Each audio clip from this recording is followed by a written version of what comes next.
Ready your notepad, your pen to capture important learnings and to also add to your excitement. Please prepare your questions because our speaker will answer them after his talk.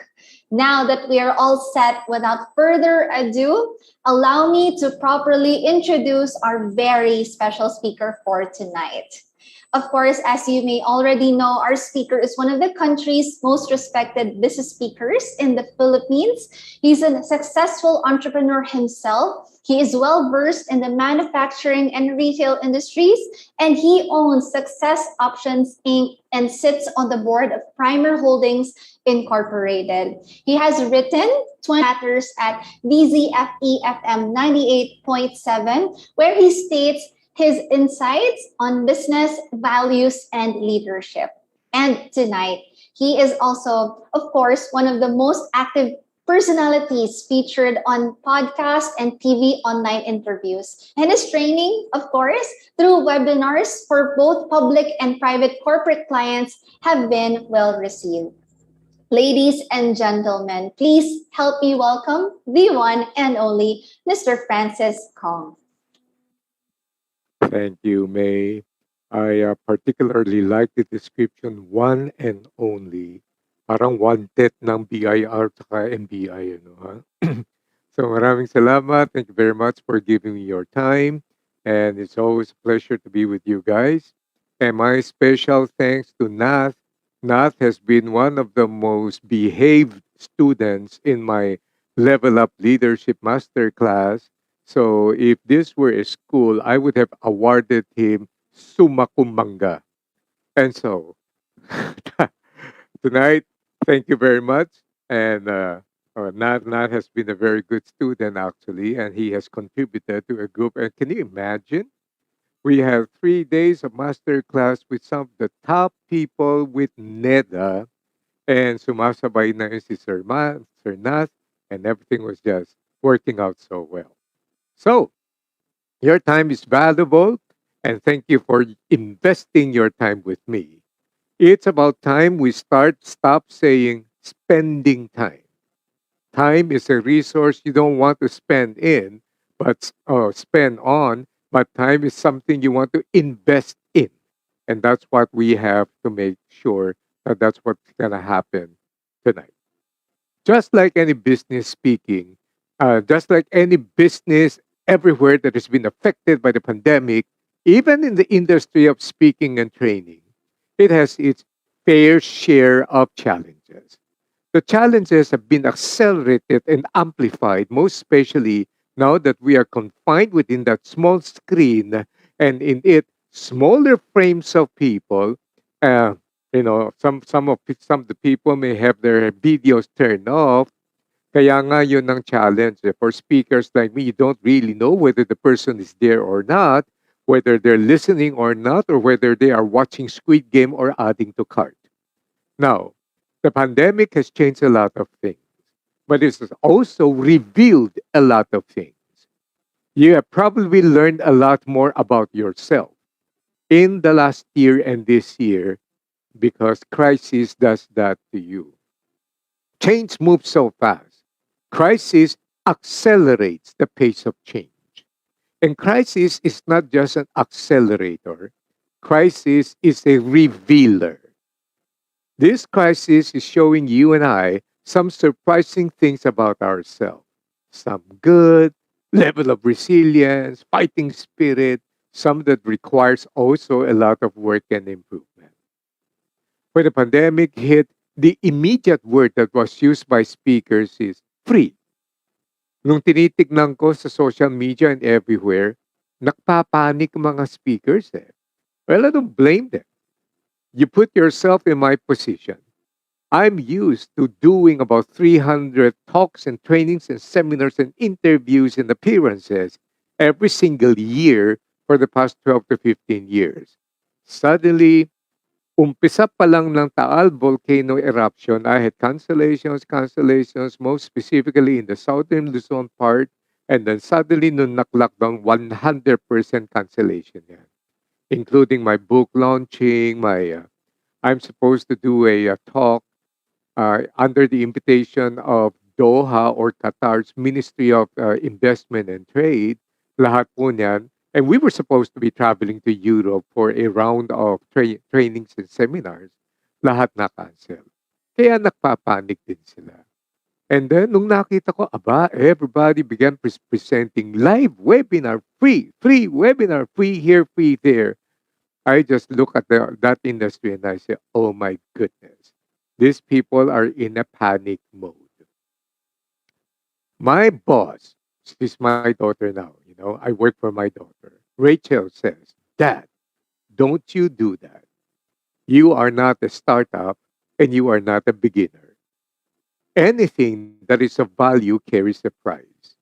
Nag-free webinar sila because they're so afraid that they might be forgotten and they just want to make themselves there para makita and then hopefully land an engagement or two.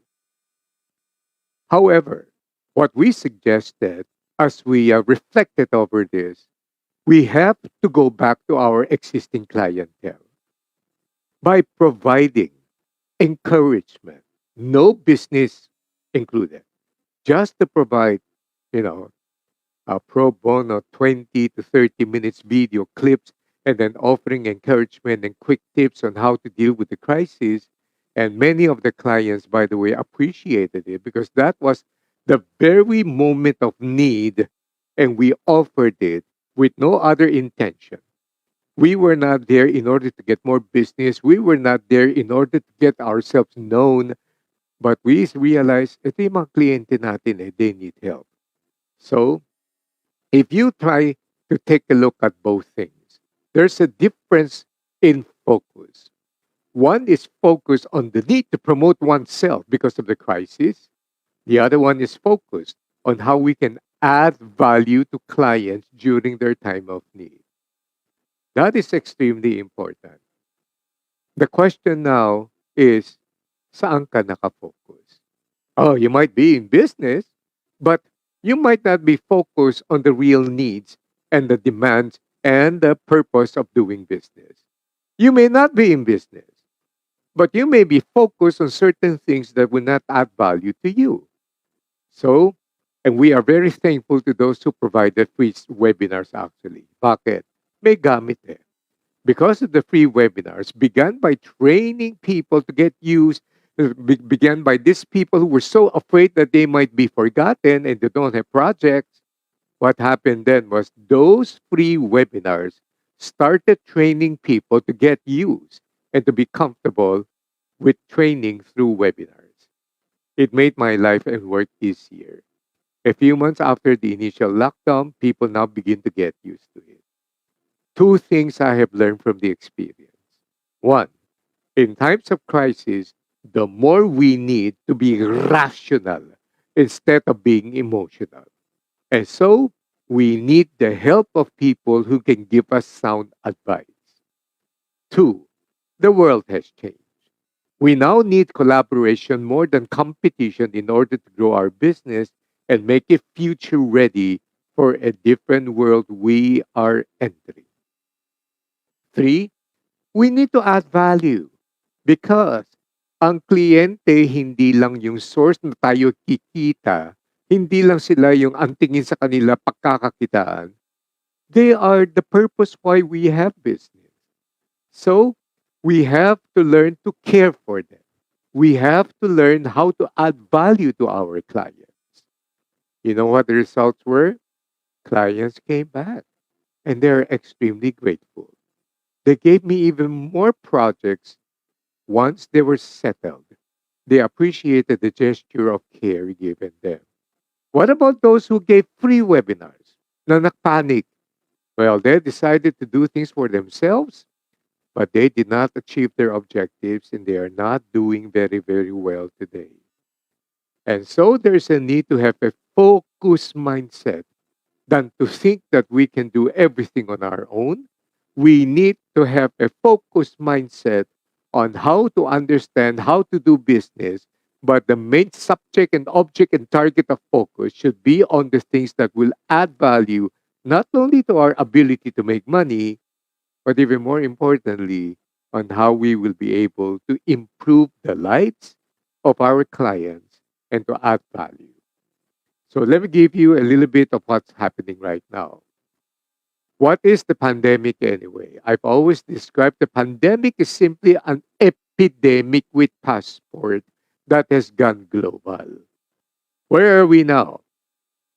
From an epidemic in Wuhan that has become global, and Europe now is having a spike. Germany is having a spike. My son and my daughter-in-law just got back from Denmark. Denmark now is having a spike. And then we are now hoping that from the epidemic, it becomes pandemic. No, that's not gonna happen. Hindi na, hindi mo na dapat i-expect yung, you know what? When all of this is over, there's going to be no such thing. There will be no returning back to the way we used to do things, even when the virus situation improves. So, what's this, huh? And I want to prepare all of you for this. When COVID-19 happened, speakers began using the term, we are now entering the new normal. I was never comfortable with that term. I never used it. You have to forgive me, may pakapiloso po kasi ako eh. New normal? Well, I'm not sure about that. Anything that is new could not be normal, and anything that is already normal could not have been new. As a matter of fact, McKinsey Consultancy Company refuses to use the word new normal. What they use is, we are entering next normals. In other words, we are entering different phases of change na akala natin magno-normal na yan, and then magbabago na naman, and then you go to the next wave of change. So, the crisis was not caused by an economic crisis. The crisis is caused by a health crisis. Therefore, it may be possible for us to assume that a health recovery can lead us back to an economic recovery. Doesn't it make sense? So, you begin to see bakit dito sa atin nangyayari. Kasi mass vaccination, binibilisan, and then people like me, I'm waiting for the booster shots. For some, the damage brought about by the responses to the crisis has brought irreparable damage to certain industries and companies. Jobs have been lost, businesses closed. In general, however, the recovery depends on how we prepare for it. So that is the situation. And now, I'm going to share with you what I've been busy with. It's inexplicable. Something like 5 weeks ago, mataas pa yung cases natin. But my personal Spider-Man tingly sensation seems to point me to the direction of better future and better days coming. Kaya nga, as early as about 3 to 5 weeks ago, panay na ang reformat ko ng mga lesson plans ko sa mga training programs. And I have begun preparing new sets of training materials just to show you how this reflects the new reality that I'm expecting. I'm beginning to use words that start with letter R. Rally, rebound, recovery, renewal, restoration, revitalization. Why? I see possible good signs. Mass vaccination is there. Booster shots coming in. Opening up of the economy. I'm involved with a company with retail stores. That's why I would know. Ngayon pa lang, puno na naman yung malls. Ngayon pa lang sa Metro Manila, traffic na naman. Yung sales namin sa aming brick and mortar stores, yung retail, shut up again. Ay nakakatawa. Just for your information, by the way, I sit on the board of a company with the following stores.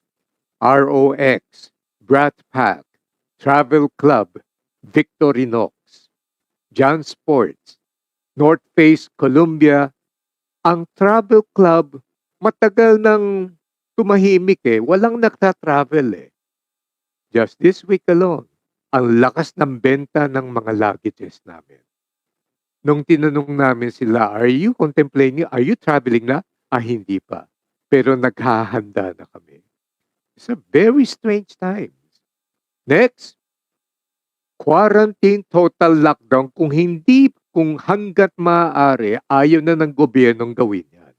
Because they have seen the devastation not only against lives but livelihood. Next, Christmas time.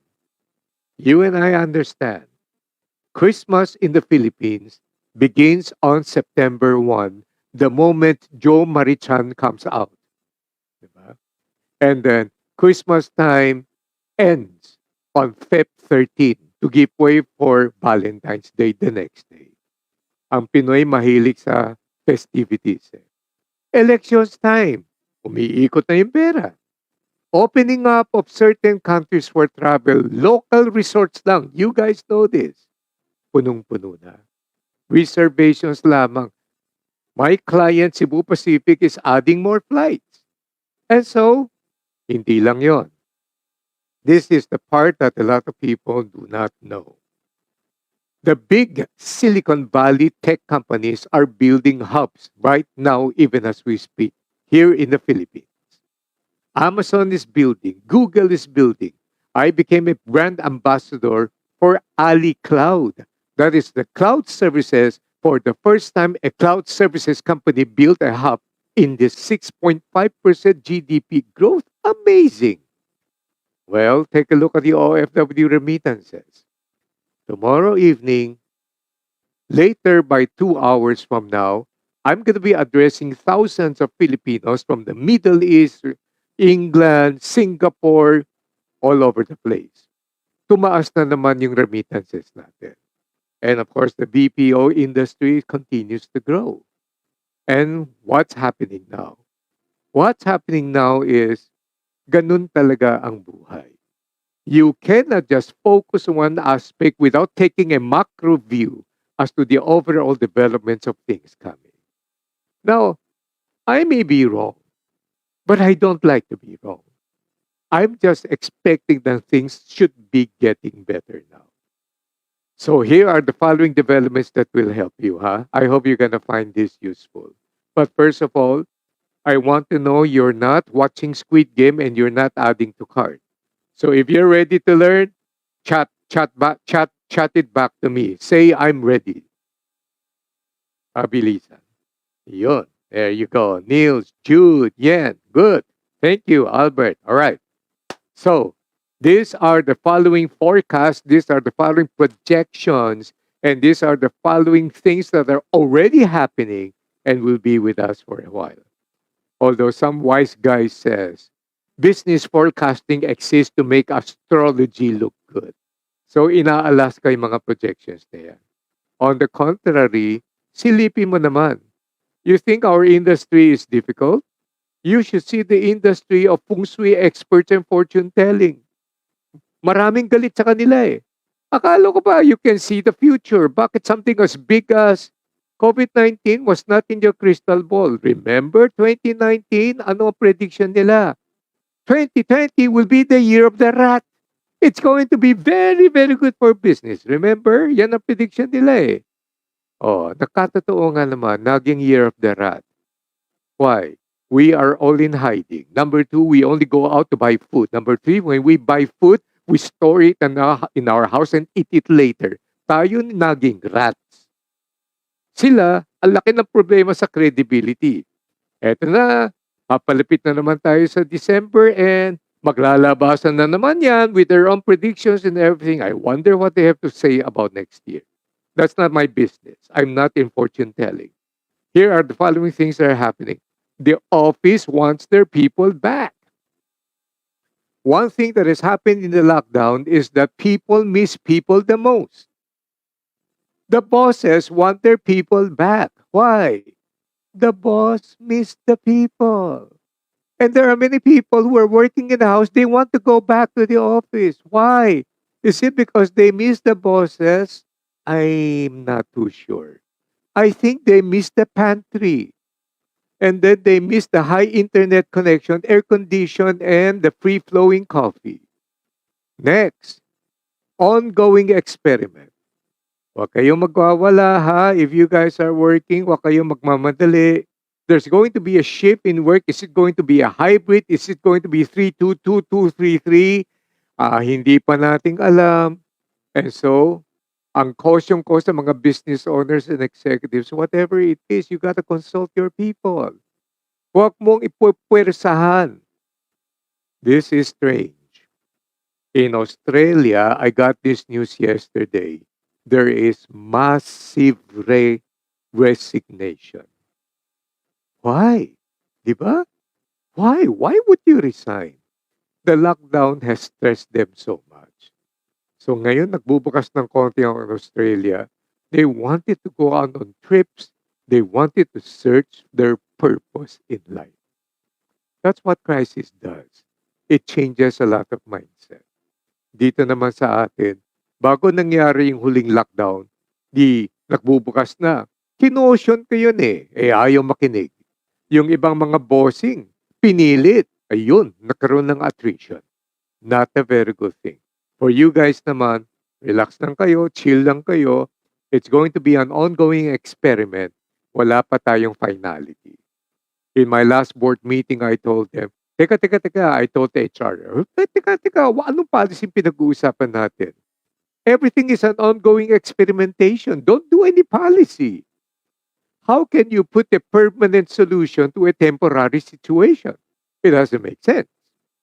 So, Satya Nadella of Microsoft conducted 60,000 people interview on the hybrid and the work from home.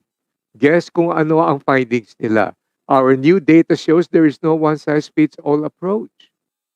One thing is sure though, people hate going back to their physical office because they hate commuting.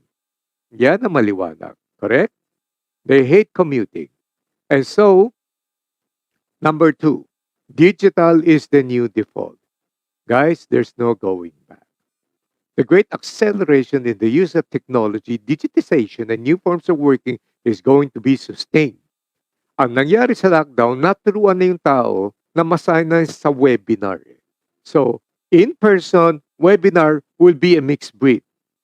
Itong ginagawa natin, tatagal to. I'm now having invitations all the way until January plus of next year, and this is going to stay. Ang ganda naman nito, technology has democratized learning, brought down the expenses. Sanay na. I find myself reaching out to a lot more Pinoy and overseas workers now, and wider ang scope ang reach ko compared to dati.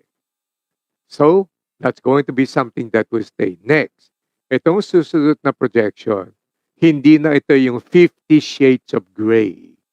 Ang tawag ko dito, 50 Shades of Green. Welcome the green economy. Wala ba kayo napapansin? Lahat ng mga advertising, PR, lahat ng news patungkol sa 10 Fiji, 11 Mandaluyong kung walang tubig na naman.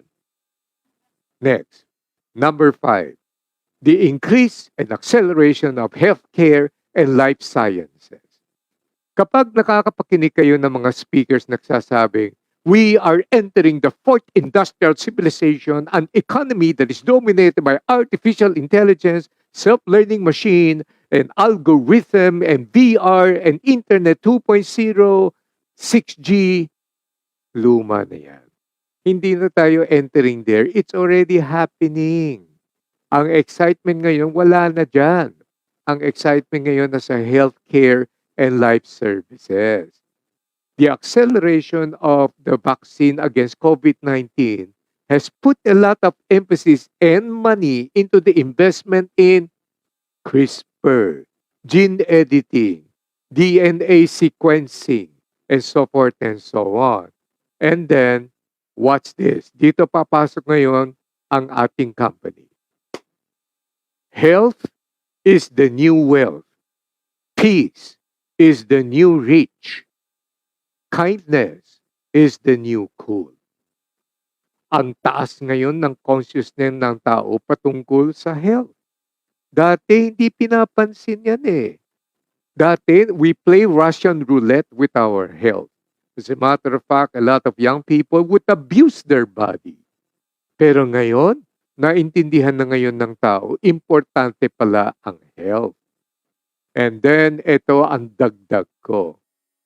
Health is the new consciousness. It is also the new luxury. My goodness. Our products are not cheap. Correct? Mahal siya. Bakit ang lakas ng benta? Naging essential eh. Nagsisell sa essentials. Essential. Next, I was given a machine from Singapore.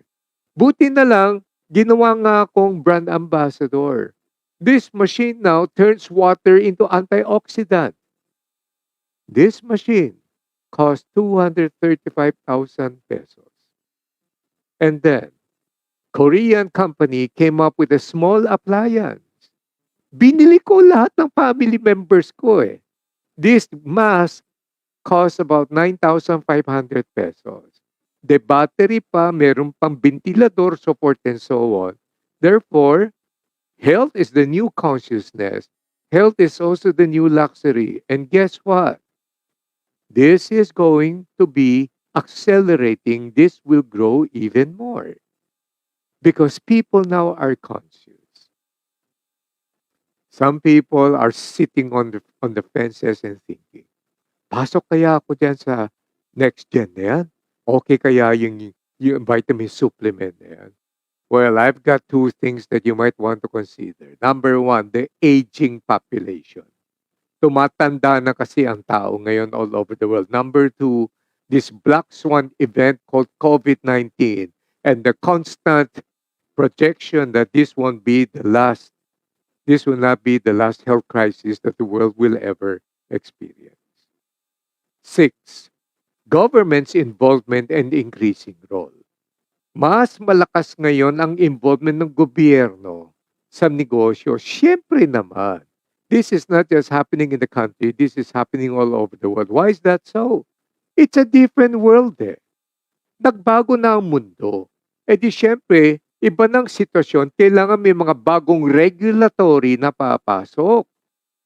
Kaya nga, yung FDA, itong mga DTI, itong mga government institutions and everything else, they will have to come up with new regulatory requirements, most specifically where? In fintech. Ang lakas ng development dyan. Next, think of the word phygital. This is going to be huge. This is the combination of physical with digital platforms and equipment. Now, kaya kami, nagbawas na kami ng tindahan. From 400 in the Philippines plus Asia Pacific, we've reduced this to only 200. But we are not believers of the naysayers and the doomsayers that says retail is dead. Brick and mortar is down. No. You don't understand what you're talking about. Let me give you an argument kung bakit ang retail malakas pa rin. Number one, in the Philippines, we don't have museums. We don't have parks. The mall is the center of family activities. Am I right? So there will always be traffic there. Number two, the millennials have experienced old-style shopping inside the store, but not the Generation Z. They're gonna be excited in trying it out. So, kung yung nakikita mong litratong yan, luma na yan, nobody wants to wear those bulky, ugly, super big things na mukha kang Martian or alien. That's why, watch out, ha? Etong si paring Jeff, si paring Larry, si paring Mark, tsaka si paring Tim, nagmamadali na sila. Jeff Bezos of Amazon, Larry Page of Google, Mark Zuckerberg of Facebook, in collaboration with Ray-Ban and Tim Cook of Apple, is now rushing the marketing of what is now called smart glasses. So ang mangyayari niyan, si May papasok sa tindahan namin, habang hinahawakan niya ngayon yung mga produkto namin, yung salamin niya naka-hook up sa kanyang machine, pwede na siya mag-canvas voice recognition. Magkano ba ito sa ibang sources? That's going to happen. And then, of course, VR will enable you To be able to see with your own eyes through the glasses kung ano ang itsura mo pag tinry mo yung damit na yan without ever having to enter the dressing room. So those things are happening. What's home furnishing? Yang IKEA na yan. Hindi ako magtataka pag lapit mo naka-smart glass ka, titingnan mo lang ngayon yung sofa na yan. Isang voice recognition lang, yung sofa mo nakalagay na doon sa sala mo. Doon mo makikita ang itsura. Are you getting the drift? We're entering there. Doon na tayo papasok. Next, think metaverse. Facebook, think metaverse. Microsoft. Anong gusto nilang gawin?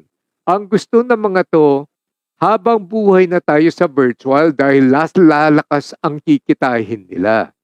Sa virtual ka na, manunood, magbabayad, magsusubscribe, gagastos. Guys, as early as now, don't allow yourselves to be encaptured by things like this. You have to be very careful. Life is reality. It's not virtual. So, next, restructuring of corporate portfolios. Are you guys still okay with? Are you still with me? Are these things helpful to you guys? Yes. Kasi introduction pa lang to eh. Bukas pa yung main lesson. But you and I, as business people, we have to understand our surrounding. We have to see the world and we have to see where we're going. So, next, restructuring of corporate portfolios. For many of you who work in the offices, wag kang magugulat. Pagbalik mo sa opisina, baka iba nang may-ari. Nabili na o may binili na kayo. So, every time there's mergers and acquisitions, there will be a revamp in organization. Guys, just a warning. Huwag mong sasabihin na hindi ko kayo winard. I am preparing lessons because I can sense out of my many years, 30 plus years of experience, we are entering a world wherein there will be massive changes happening in the business organization, almost to the same intensity and scope of what happened in the 80s and the 90s when the personal computer entered the picture. Those were the days ang lakas ng change nung araw. So, we are entering a similar phase, albeit it can even be intensified many, many fold. So, don't be don't be shocked. Right now, even as we speak, I have one huge organization, an entire department is being broken apart. Hiniwalay na. Tapos iba na ang nilagay na lead, iba na ang because things are different. For some of you who would not understand, and there are many who don't understand what's happening, stress na nga sila itong 20 months na to. Pagpasok, dagdag stress pa, they might not be able to know how to handle it. Next, supply chains. Geopolitics is part of that. Logistics are now very challenging. Kitang-kita na nangyari ito eh. Marami mga negosyante, kararating lang ang in-order nilang mga produkto na costume for Halloween. They missed Halloween. Luging-lugi na sila dyan. Marami ako mga kilala mga business people, lalo na yung mga homegrown lang, naghihintay pa ng produktong delivery dahil yan ang pangbenta nila ng Christmas. There's a very, very high possibility na madidelay yan. Geopolitical tensions, trade wars, delays in importation and transaction, unpredictability of consumer needs and wants, and guess what? Shortage in computer chips. We currently are in need. We are ordering 5 units of gamers laptop. Yun ang ginagamit namin dito eh. Kaya mas mabilis, mas powerful. We can't get one. So, I don't know, baka malaki ang discount hinihingi ko kaya wala akong stocks. But we can't get one. Hindi ito katulad ng dati. There are car companies in America that closed down because they don't have enough chips. Apple has to stop manufacturing their iPads and use the chips for their iPhone dahil mas malakas ang kita sa iPhone. And then this is one area that you would appreciate.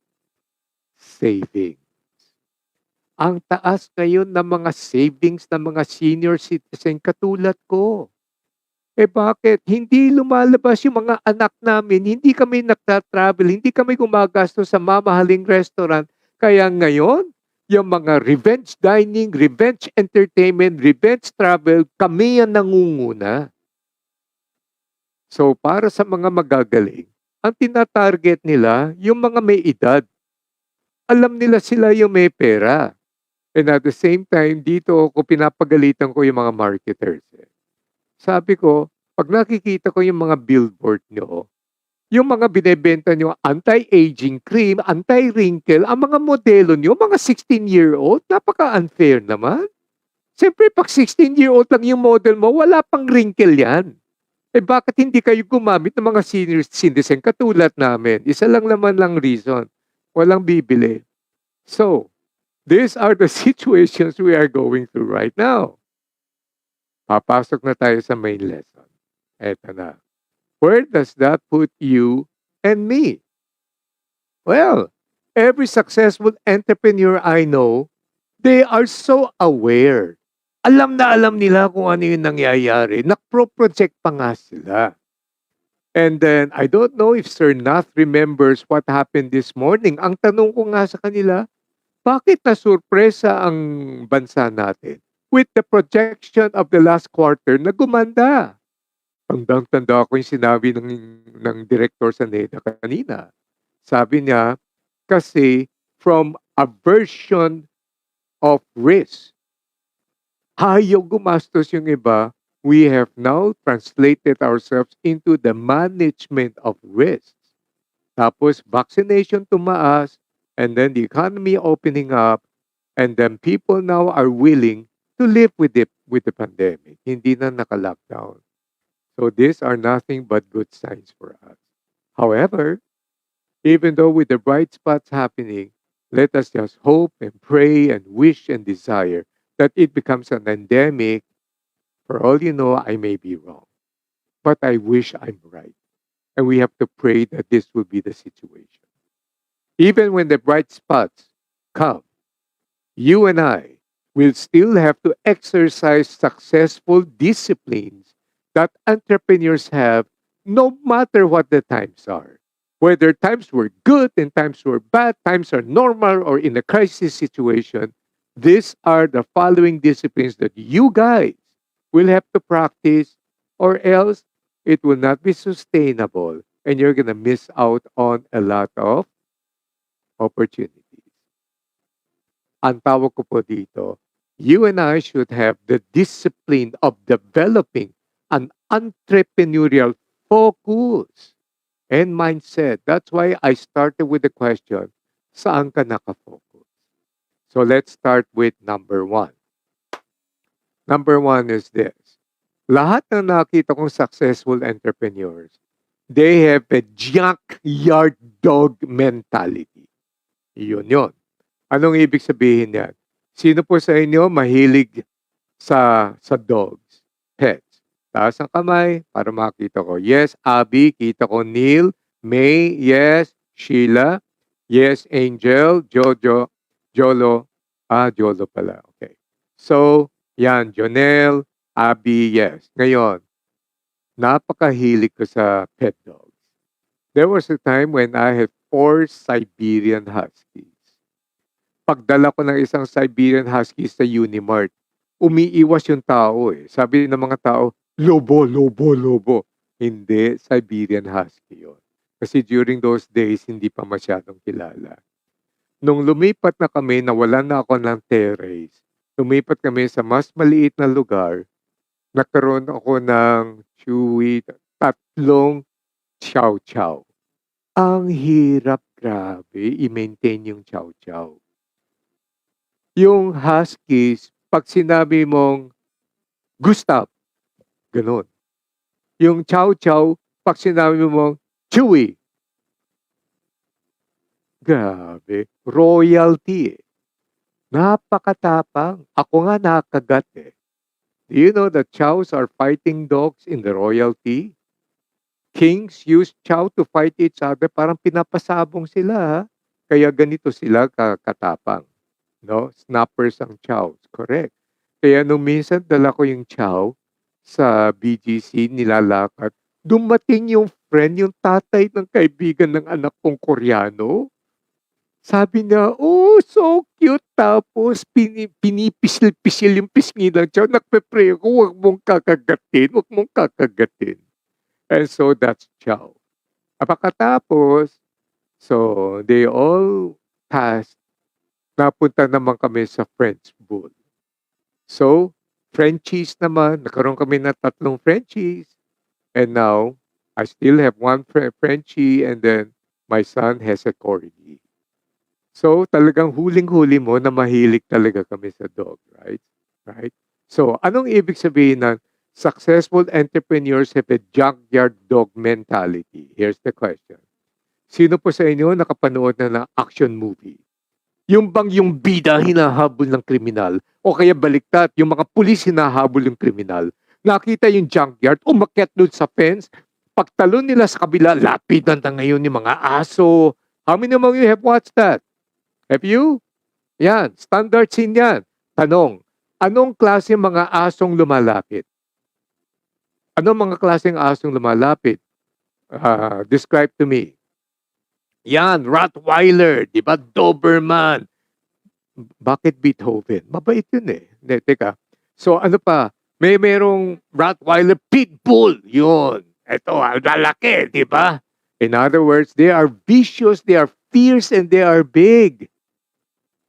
Hindi po yung hindi po yung Shih Tzu, hindi yung Pekingese, hindi yung Chihuahua, yung bang pag lumalapit yung Chihuahua, hindi yon. So anong ibig sabihin yan?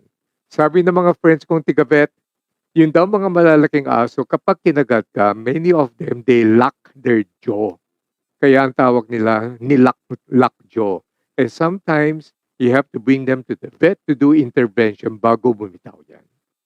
The reason why I say that successful entrepreneurs, they have a junkyard dog mentality. They don't just easily give up. Nakakagat yan. No? Now, I don't mean na this is toxic positivity without understanding reality, pero they understand. Here's a very important philosophy that I'd like to share with you. Business is seasonal. Business is cyclical. There are tides of business. Hindi po pwedeng lahat ng oras kumikita ka. Hindi rin pwedeng lahat ng oras nalulugi ka. Magsara ka na. Hindi na para sa iyo yan. So there are tides. Let me give you an example. Kaya ako, sanay ako dyan eh. Galing ako sa garments. Not many of you will know this. In 1985, I invented a local jeans brand. Sumikat. I made jeans, I made jackets, I made shirts. Joe Marichan was my model then. And the maneuvers. The brand is called Company B. If you're familiar with that. Sino po sa inyo nakaka-remember pa ng brand na yan? Company B. Yes, yun. Yung pong mga naktaas na kamay katulad ni Neil, mga kabatchmate ko yan. Di ba? Hindi, joke lang. Sugi siya. And so, eto yun ha. Bibigyan kita ngayon ng 2 trade secret. For every 10 designs na nilaunch ko sa merkado, I expect 7 designs to fail. But the 2 to 3 designs na lumakas ang benta, ang tawag namin dyan, saleable design, di ba? Pag lumakas yan, hindi lamang yung kumikita ako para bawiin yung lugi ko dun sa 7, pero kikita pa kami. That's why when people ask me, what's your business? Manufacturing of jeans? Sabi ko, no. I'm in the business of managing failures. Kung yung 7 na yan naging 6, mas lalaki kita ko. Lalo na ako naging 5. Bihira lang mangyari yan. Pero nangyayari din. Next secret. Pagpasok ng August, maraming nababaliw na mga kalaban ko sa larangan ng garments. Why? Baksak ang benta. Rainy days. July, August, September, flood pa. Bagyo, baha. Haven't you noticed? Your psychology in dressing up is greatly affected by the weather. Maraming hindi nakakaintindi yan. Kaya pag naglalabas ako ng design, nagwawala ngayon yung mga kalaban ko. Kaya doon mo makikita, sale, 20% off, bawat isang pants, mayroon pang free towel. Ano ba? Anong kinalaman ng tuwalya doon sa pantalon na yan? Kung ano-ano. Ako naman, pagpasok ng August, wala na ako dito. I'll fly to Italy. I will fly at least man lang Japan. And then I'll go to Italy. I'll go to, what's this? I'll go to some Scandinavian country that's better known for their fashion and everything else. I'll do my research. Eh di pagbalik ko, may kargado na naman sa utak ko yung mga bagong design. Excited na naman ako. Sila naman nagwawala. Eh kahit anong gawin mo yung season na yan, hindi ka talaga bebenta eh. Pero pagpasok ngayon ng start of October, makikita mo nag-i-spike up na yan. October, November, grabe, December, yung benta namin sa isang tindahan in one day is equivalent to 2 weeks in an ordinary month. Kaya dapat nag-i-stock up na ako ng inventory. This is the reason why I understand perfectly that there are ebbs and flows. Tides continue to change. Business is cyclical. Business is seasonal. Kaya hindi ako nagwawala. What about COVID-19? This is one of those tides. Matagal na tayong walang pandemic eh. Crisis of this massive scale. Ito pumasok. But one thing I've known is that the tides will change. This is not the end of the world. COVID-19 is not the death end, it's a detour. Kaya, chill lang, relax lang. Hindi ako bumibitaw. As a matter of fact, we're investing. My daughter boss who's with me, Rachel, is investing. She's now coming up with new products next year for training. We have invested in these materials. I hope you get it. Ang problema ngayon, ay gusto kong pumasok sa business. Pero unang presentation pa lang ng Usana products, at pagkatapos sasabihin ng processor, ang mahal naman yan, hindi ko kaya. Ay, ayoko na, ang hirap bumenta. Ano ang common expression na, this job is not for me. Oh, have you ever heard people say that? Sige nga. Have you ever heard people say that this job is not for me? Kapag nilalapitan ngayon ako ng mga taong nagsasabi, this job is not for me, ang sagot ko sa kanya, what job is for you anyway? Sige nga.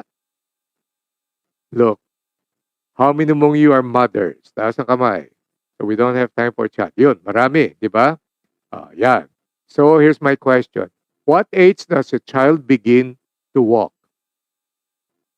Ilang taon na sila naglalakad, natututong maglakad? 1 or 2, 11 months, correct.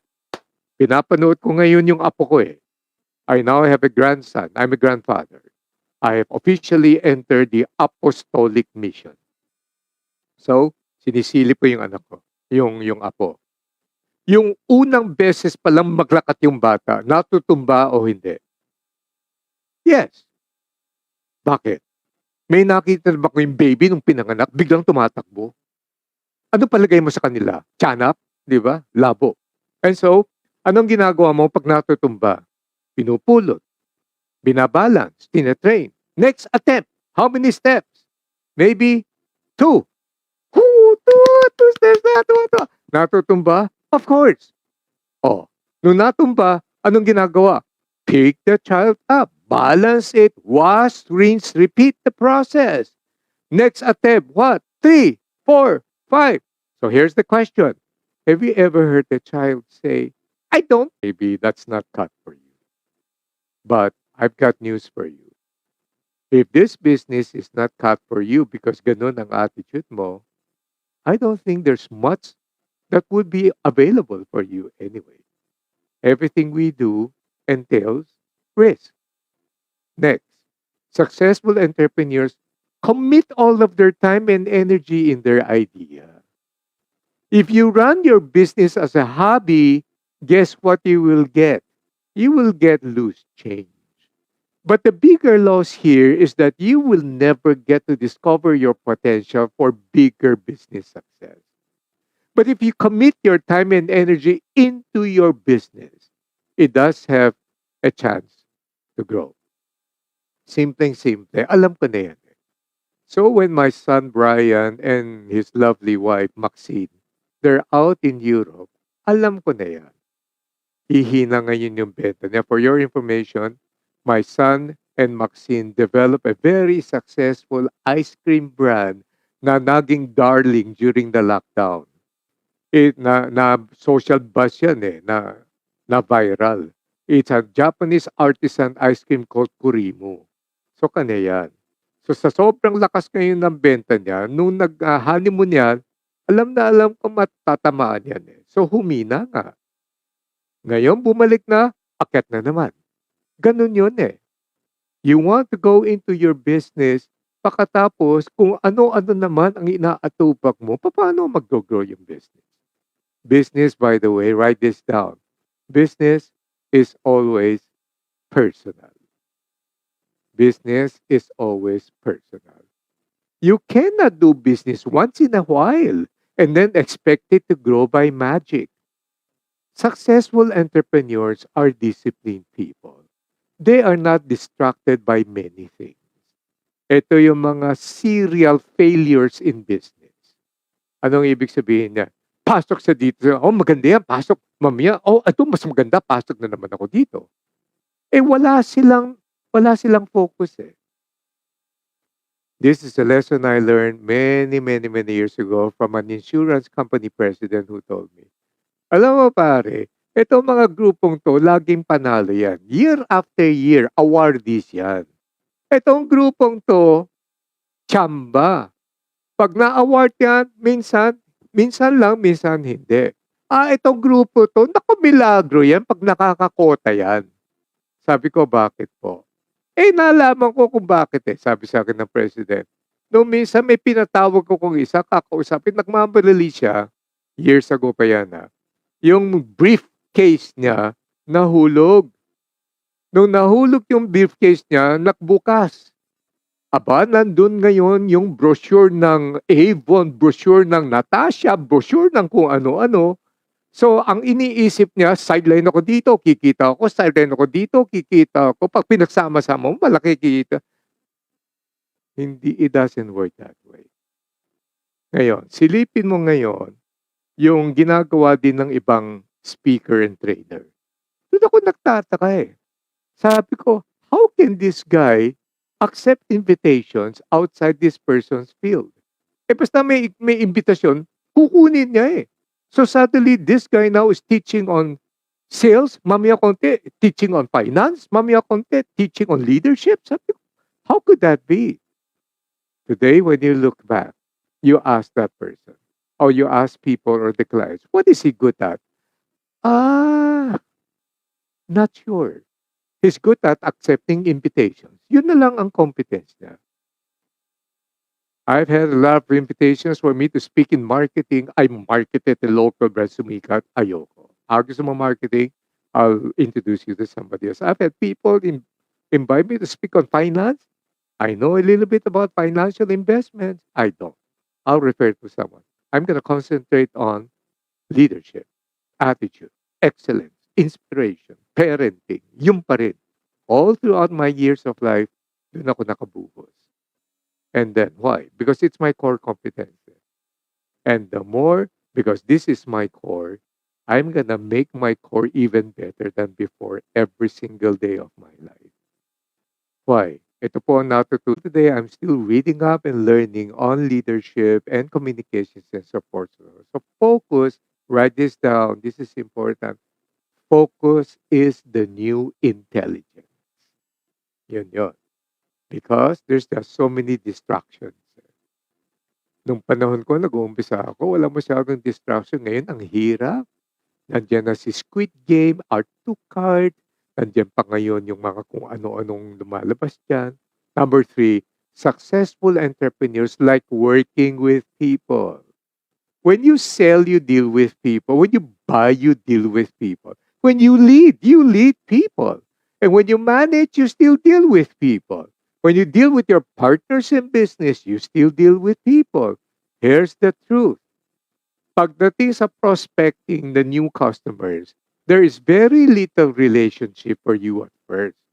But your prospects will love your products when you relate to them, and they will begin to like you more and love you more, such that they will love the opportunities you offer them, and they would want to share the love with others too.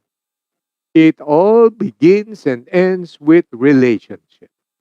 Kaya nga business is personal eh. It's all about relationship. It's not, alam mo yung lumang cliche, ang samang pakinggan, just get the sucker to sign on the dotted line and we're in business. Walang ganyan.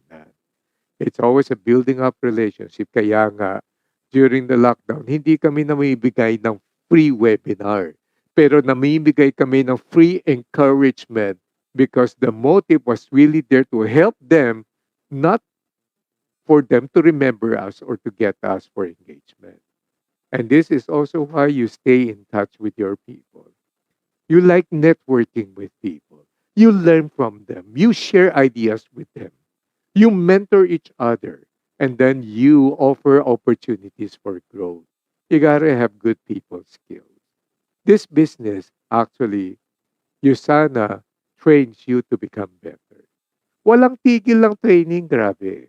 Tuloy-tuloy yan eh. In many other companies and industries, bihira ka magkaroon ng training. Usually, yun lang mga managers ng mga matataas ang may budget for training. And this is also the reason why so many people now in this business have overcome their shyness. They have become confident in meeting people. After a seminar, may lumapit sa akin, napakagandang, bright and intelligent lady. Sabi siya, but Sir Francis, I just don't like people. What should I do? Ang sagot ko, get another life. You might want to work in a funeral parlor because nobody complains inside. Are you kidding me? So, next question. Should I leave my company now and then work for Usana and Nxgn full-time? Ang sagot ko, do not leave your day job. Why? Your day job allows you the ability to do networking. But now you have to be creative in using your time to be able to do this business. Now, that's just part one of my explanation. Ito naman ang part two. If you're starting, don't give up your day job.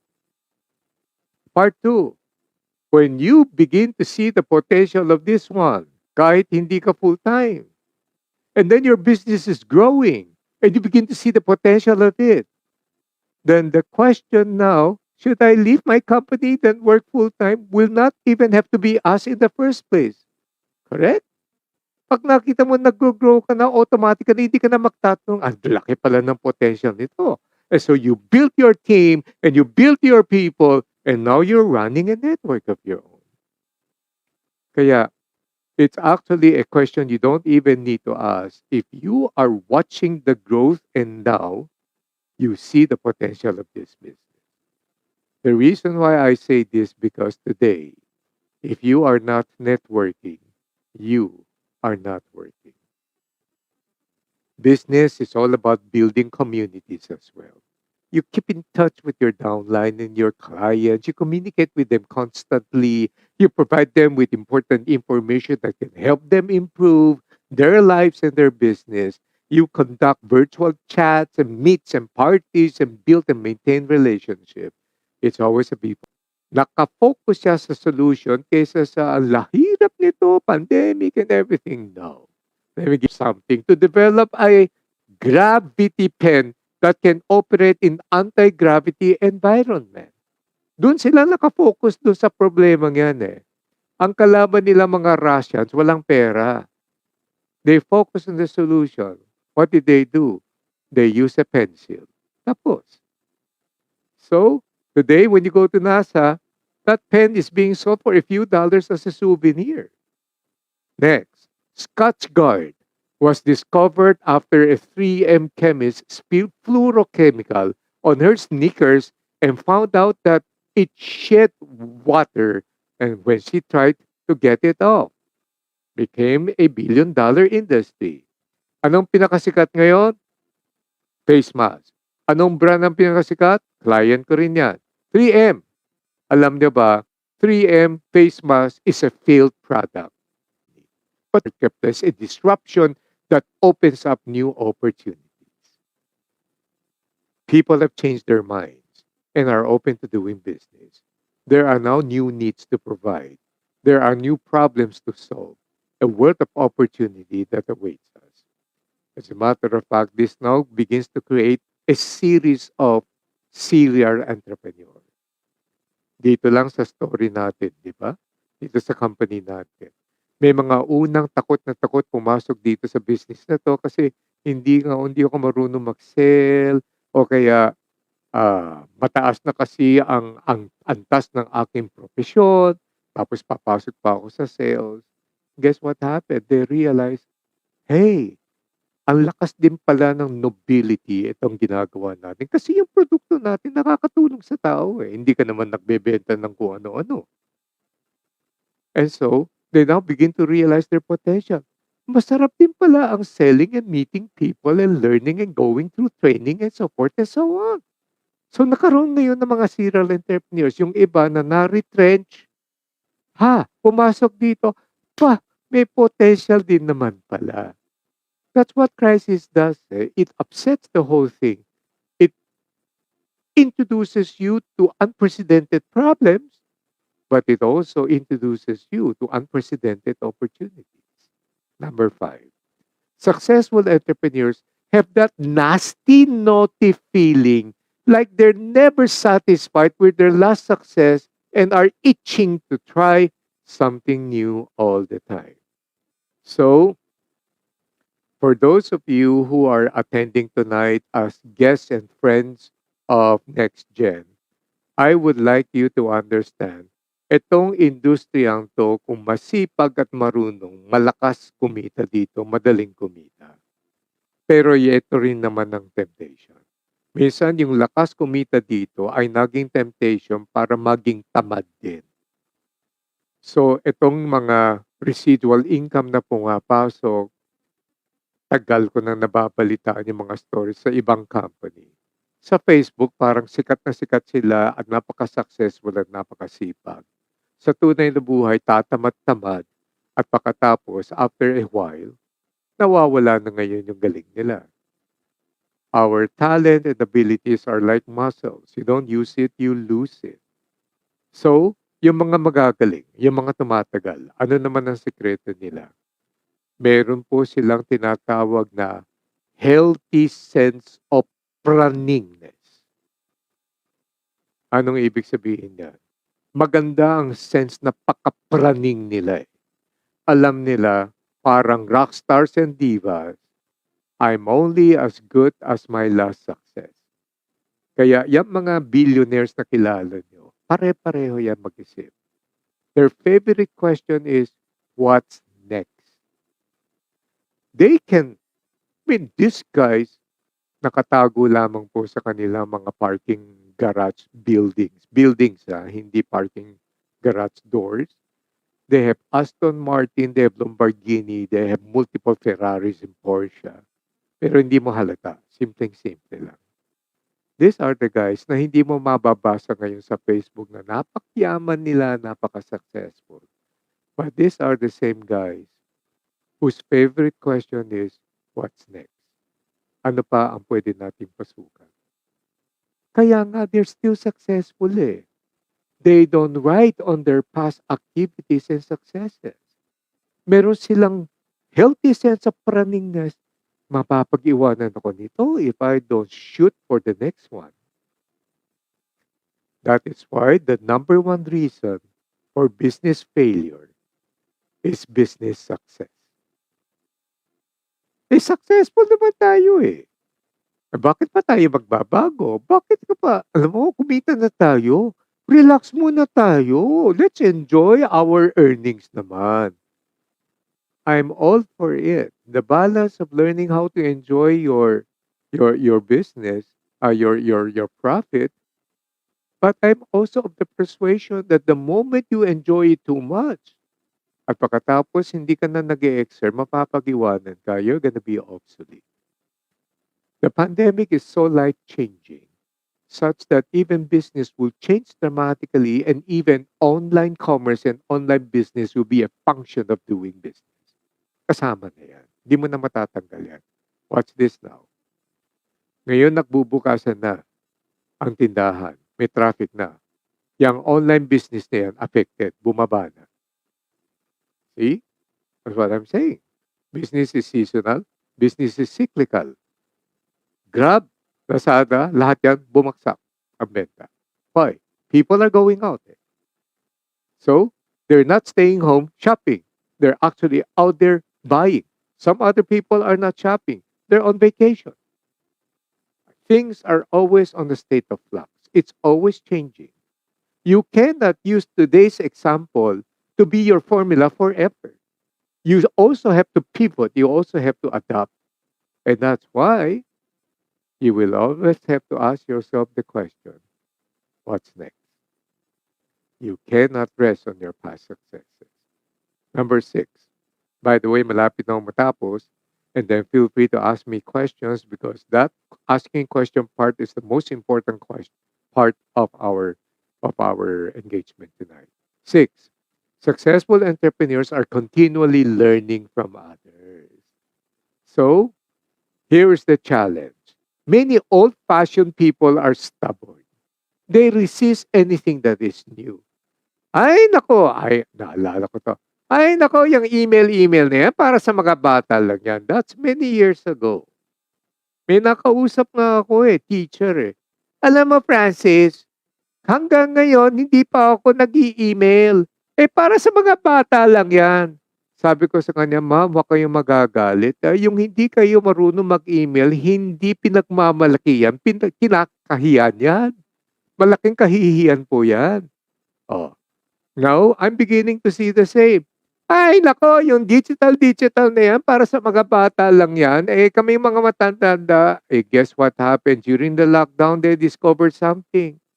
Masarap pala mag-TikTok. Oh. See? Di natuto na rin sila mag-technology. Same thing in doing business. Hindi mo po pwedeng sabihin, ay, nako, marami na akong alam, matanda na ako, para lang sa mga bata yan. Kaya mapapadali yung pagtanda mo. You have to keep your mind young. So you have to constantly flex your mental muscles and to get excited.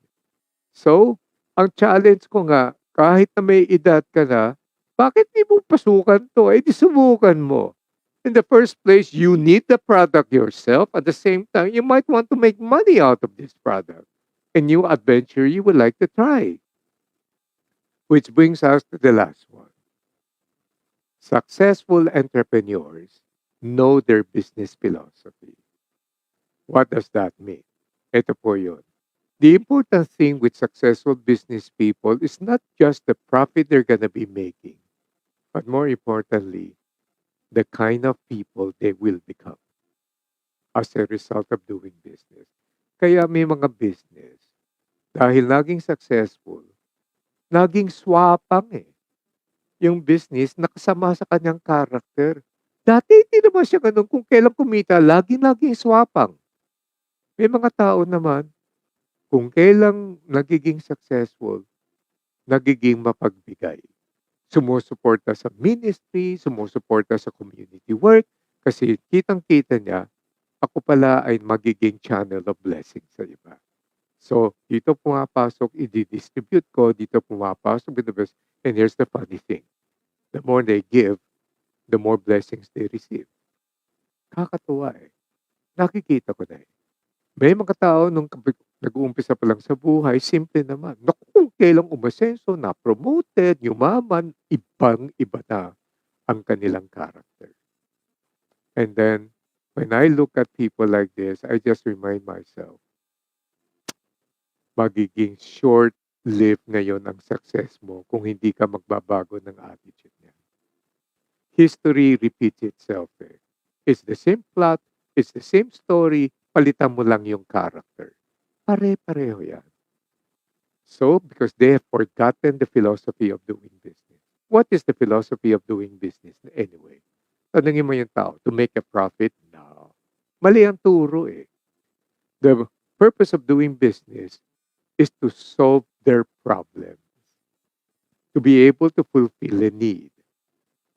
Making a profit, suffering a loss, these are not purposes of business. These are outcomes of doing business. You do it right, you earn. You don't do it right, you lose. Outcome yan, hindi yung purpose.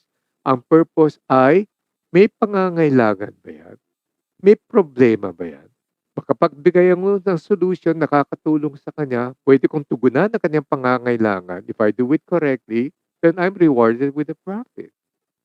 Now that I have a profit, I keep myself grounded. Hindi pwedeng lumaki ang ulo ko. And then, out of these blessings, I can then help others and support others as well.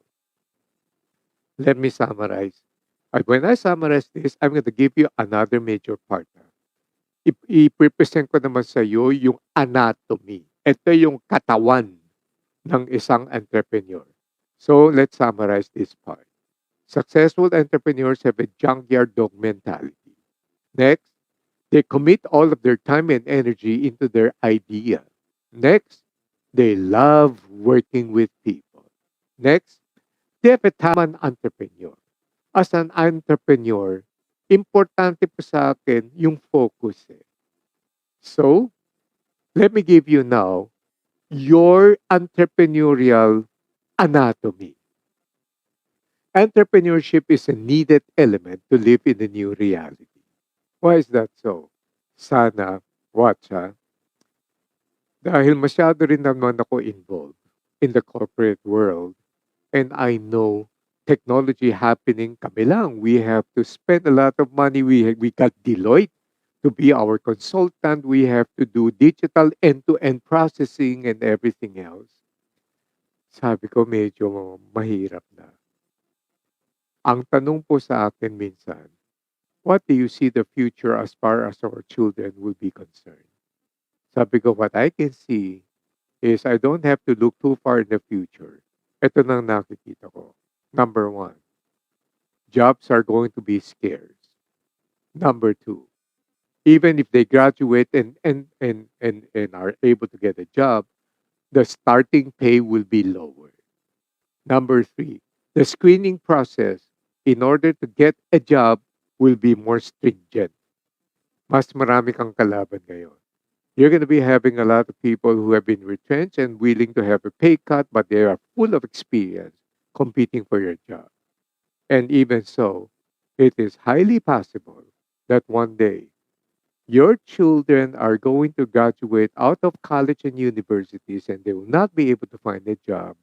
They will have to create their own jobs. That is going to be very, very possible. Kaya para sa akin, if the people begin to ask me, alam mo dati, ito yung pag-iisip ng mga matatanda. Alam mo, dito sa pamilya natin, dapat meron tayong anak na accountant, may anak tayong abogado, may anak tayong doktor.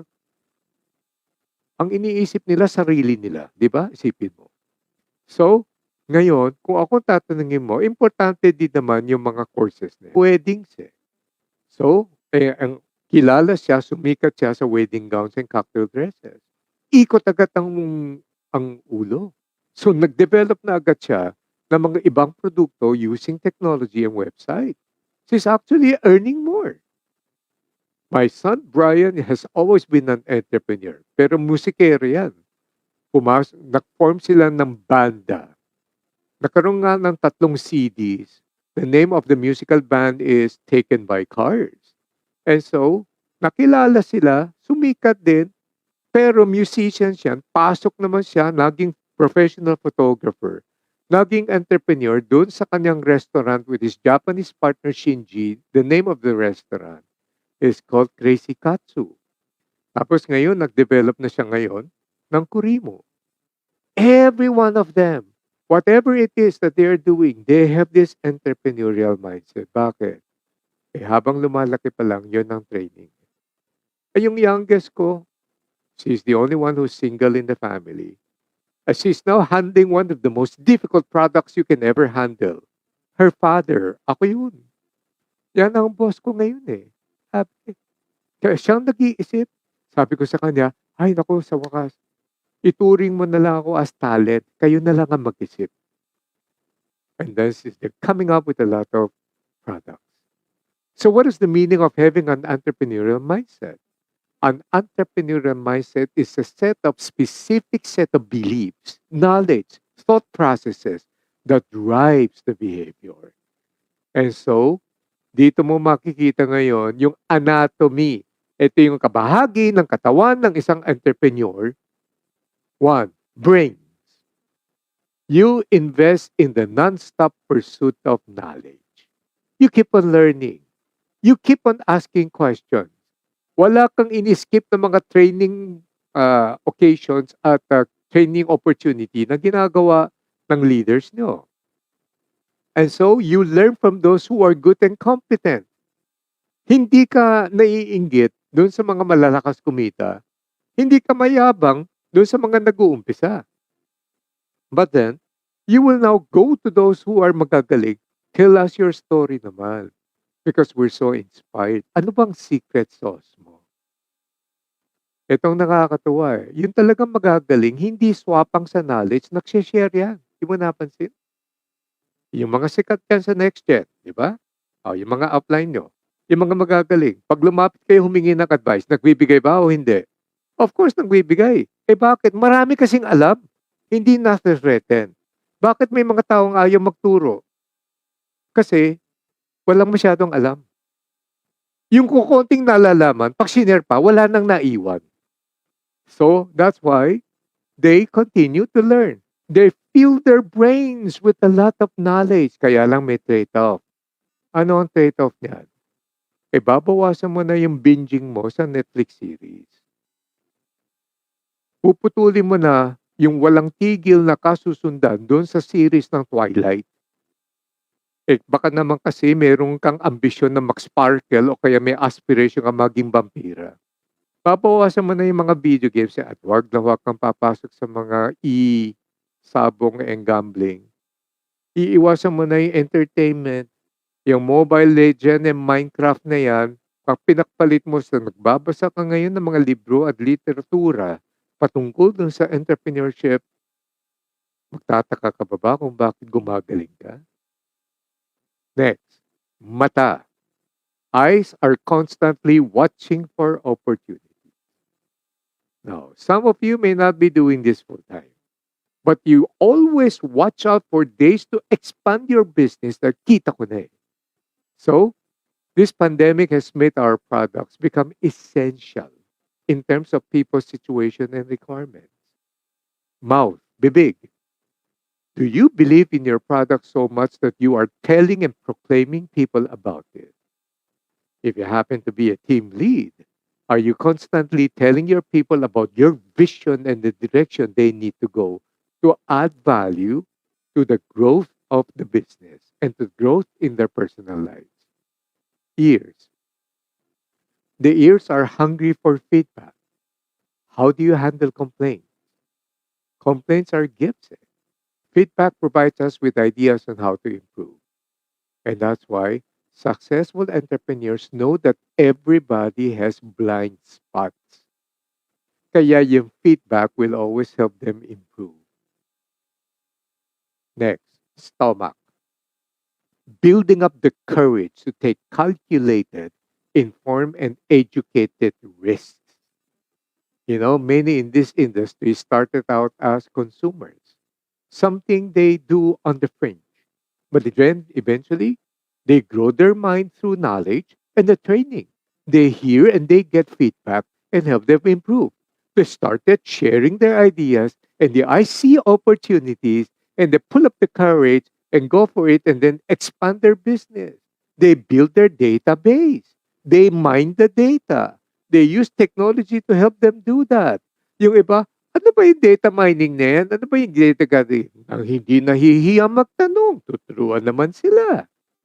Dati kasi wala namang mga digital tools to help you do this. But now, if you're not using those tools, you're losing out on a huge opportunity. And so when your gut feel contradicts the reality of data or data, then it is no longer gut feel. May mga negosyante hanggang ngayon, ano bang importante? Data or gut feel? Ang sagot agad, gut feel. Kako, mali. Dati kasi wala pa yung mga data, walang technology, kaya lahat puro gut feel. Pero ngayon, kung meron kang data at kumokontra dun sa desisyon mo, hindi na gut feel yan, ang tawag dyan, indigestion. So, you have to use technology to help you. Next, heart. With positive results coming in, with the business growing, you cannot convince them to trade off their joy of doing business with other cheap substitute because the heart is already there passionately serving, rigorously improving, knowing that itong ginagawa ko, higit pa sa perang kinikita ko, ayan kailangan nila ang mga produkto natin that can help them maintain their health. For those of you who are listening for the first time, I'm so proud to say that I've been a USANA brand ambassador, 4 years now, 5 years? And then even before I became their brand ambassador, I have been using the product. Maybe that's the reason why at my age right now, I can still continue to function. It's an investment actually. And this is also the reason why we have to keep on being productive. And this industry allows us to do so.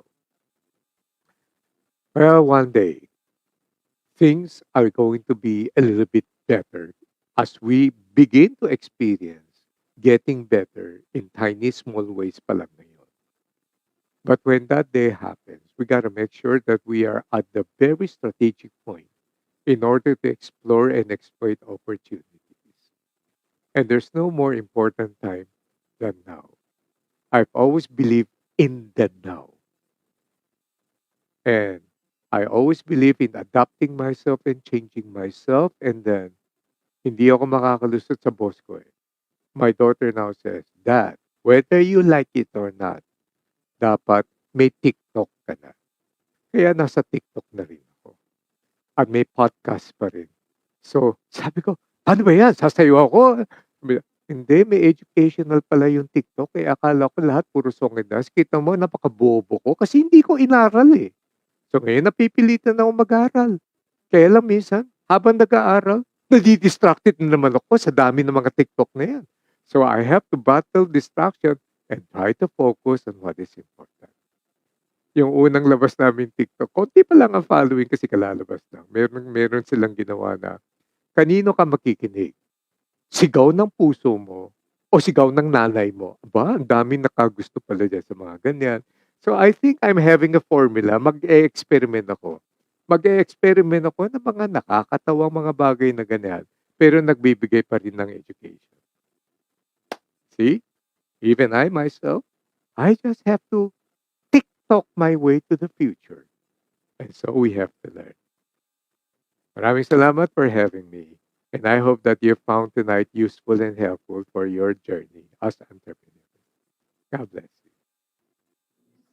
Thank you so much, Sir Francis Kong. That was very inspirational. And of course, to ask Sana, our participants, to post your questions in the chat box, like Sir Francis Kong said, this is the most important part so that we can get insights from him, right? Ito na yung chance natin. And ayan, we're currently waiting as well on Facebook for our questions. And ayan, and for our thank yous as well for you, Sir Francis Kong. Ayan. And of course, we were also able to get our first question already.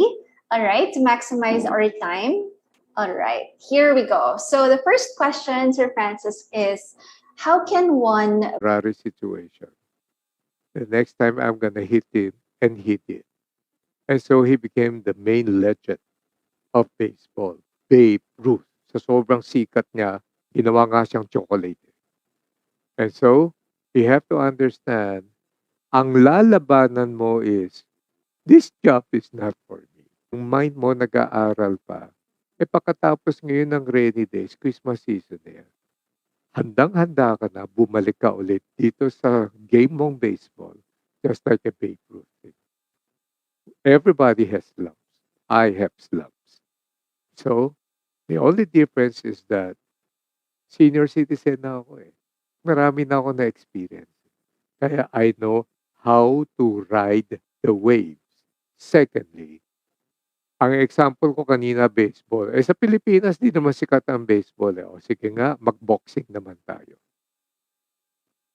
Hindi politiko ha, boxing. And so, ano ang matututunan natin sa boxing? Sabi nga ni Mike Tyson, you can have all the strategy you want until you get punched in the face.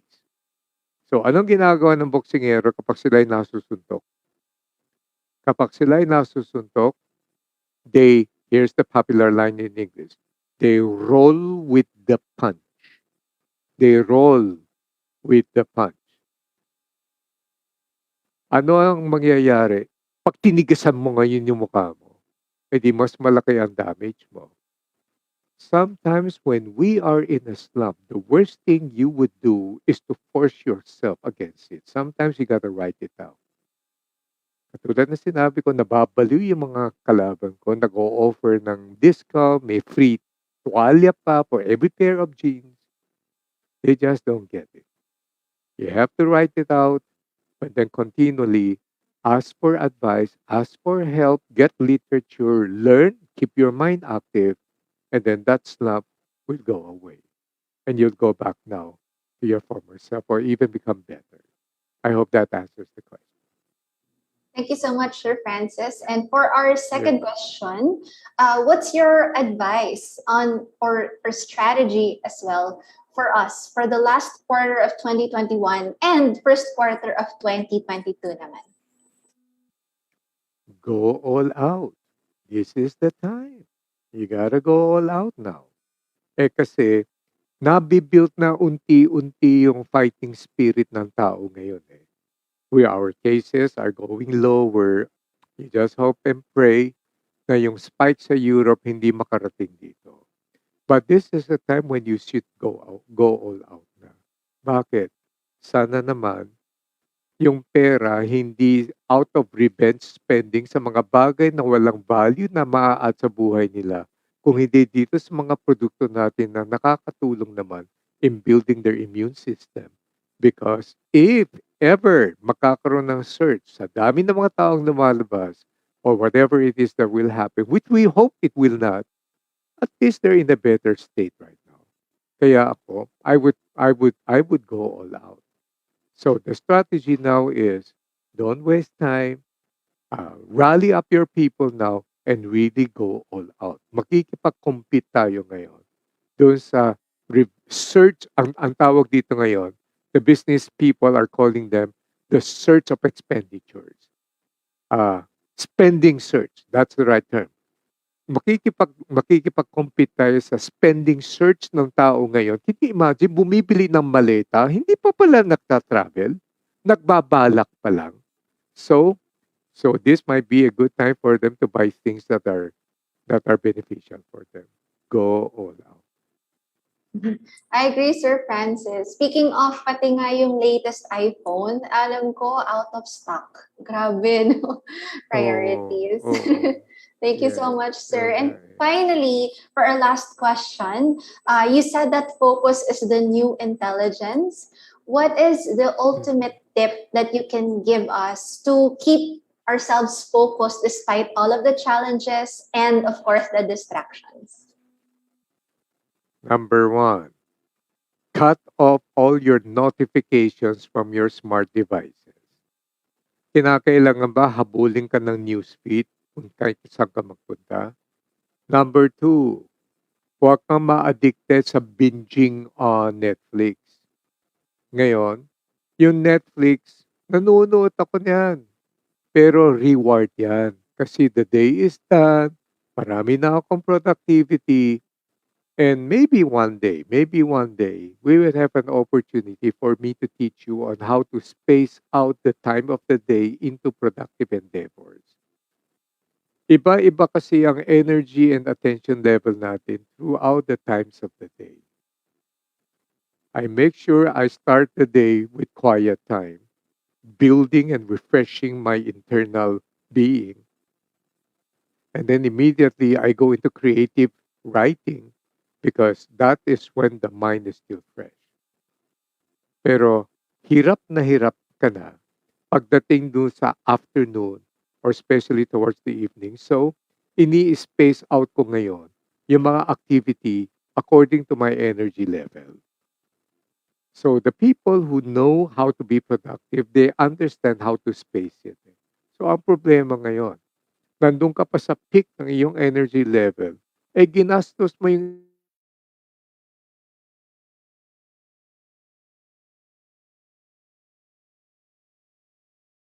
no. So pagdating dun sa mga bagay na dapat mong gawin, wala ka ng energy and attention. Eh, you lose your focus. So I would like to suggest that you have to strategize. Ano ba ang dapat natin? Si Netflix ang yumayaman, sabi ni Angel. Yeah. And so, tayo na, saan ba nanggagaling yung pera nila? So, you have to understand that here's a very famous saying. The main thing is to make the main thing the main thing. Ano ba ang dapat kong gawin? Yun yung main thing ko eh. Kaya ang main thing mo, gawin mo yung main thing na yan. Every other activities from the main thing is usurping and robbing the resources that is supposed to be invested in the main thing. So that's how you keep focus. Do not be distracted. And one more thing, learn to say no. So I politely decline and I do say no to activities that will not add value to my success goals. Naka-strategize kasi siya eh. So, I hope that answers the question. Very much, Sir Francis. Thank you so much. And Nxgn, let's give another round of virtual clap for Sir Francis Kong. Grabe. Thank you so much for the wonderful, Thank you very much. valuable learning, sir, and powerful insights. If I may just share very quickly some of my takeaways, it's really adding value to the people. When you said that business is also cyclical and also seasonal, napakalaking bagay, and to really focus and of course to TikTok our way to focus as well and to the future as well. So thank you so much, Sir Francis. And thank you to every one of us here on Zoom and Facebook, right, for being here, and congratulations for the intention to learn. And of course, from no other than Sir Francis Kong himself. All right. Yeah, thank you, May. Thank you, Sir Francis. And of course, to those who would like to review this amazing learning session, or you have registered teammates who were not able to connect with us live, Nxgn Exceed Facebook group will be open and this video will be able to access this one until Sunday, November 21. Okay, that's very exciting. I myself, I will be reviewing this session. And for those of us here, all right, thank you so much for joining us. And of course, as we close, don't forget to discuss your learnings and insights with your team during your meeting after meeting. And watch out for another learning event from Nxgn Exceed next year. Grabe, ang bilis-bilis. And of course, that's it for me. Thank you so much, Sir Francis, everybody. And this has been May Francisco, your host. And God bless everybody. See you again very soon. Goodbye, everybody.